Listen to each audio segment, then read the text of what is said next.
পাকিস্তানের রাজধানী ইসলামাবাদের একটি জেলা আদালতের বাইরে মঙ্গলবার দুপুরে ভয়াবহ আত্মঘাতী বোমা হামলা ঘটে। এই হামলায় কমপক্ষে 12 জন নিহত হয়েছেন এবং আরও বহু মানুষ আহত হয়েছেন। বিস্ফোরণের সময় আদালত প্রাঙ্গণে আইনজীবী, পুলিশ সদস্য এবং সাধারণ নাগরিক উপস্থিত ছিলেন। প্রাথমিক তথ্য অনুযায়ী এক আত্মঘাতী হামলাকারী আদালতের প্রবেশদ্বারে ঢোকার চেষ্টা করে, কিন্তু নিরাপত্তা বাহিনীর বাধায় ব্যর্থ হয়ে সে বাইরের দিকে একটি পুলিশ ভ্যানের পাশে বিস্ফোরণ ঘটায়। বিস্ফোরণে ভ্যানটি মুহূর্তেই আগুনে পুড়ে যায় এবং আশপাশে আতঙ্ক ছড়িয়ে পড়ে। পাকিস্তানের প্রতিরক্ষা মন্ত্রী জানিয়েছেন, এটি একটি সুপরিকল্পিত সন্ত্রাসী হামলা যা দেশকে অস্থিতিশীল করার প্রচেষ্টা। তিনি আরও বলেন, পাকিস্তান এখন একটি যুদ্ধাবস্থায় রয়েছে।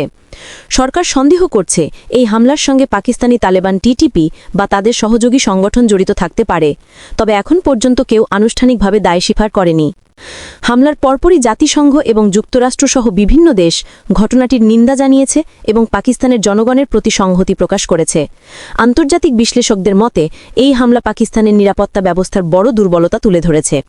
রাজধানী ইসলামাবাদে এ ধরনের বড় সন্ত্রাসী হামলা প্রায় 1 দশক পর ঘটল। আহতদের বিভিন্ন হাসপাতালে ভর্তি করা হয়েছে, কিছু জনের অবস্থা আশঙ্কাজনক। ইসলামাবাদে এই আত্মঘাতী বোমা হামলা শুধু একটি সন্ত্রাসী ঘটনা নয়, এটি পাকিস্তানের নিরাপত্তা, ন্যায় বিচার ব্যবস্থা এবং জনগণের আস্থার ওপর সরাসরি আঘাত।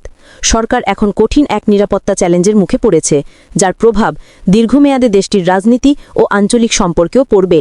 আমাদের দেশের অধিকাংশ টিভি চ্যানেলগুলোই দেখা যায় যে সঠিক তথ্যটি আড়াল করে মানুষের কাছে ভুল তথ্যটি উপস্থাপন করে। তাই আমরা চেষ্টা করি মানুষের কাছে সঠিক তথ্য উপস্থাপন করতে এবং আমাদের এই উদ্দেশ্যকে সফল করতে আমাদের চ্যানেলটিকে সাবস্ক্রাইব করে পাশে থাকুন।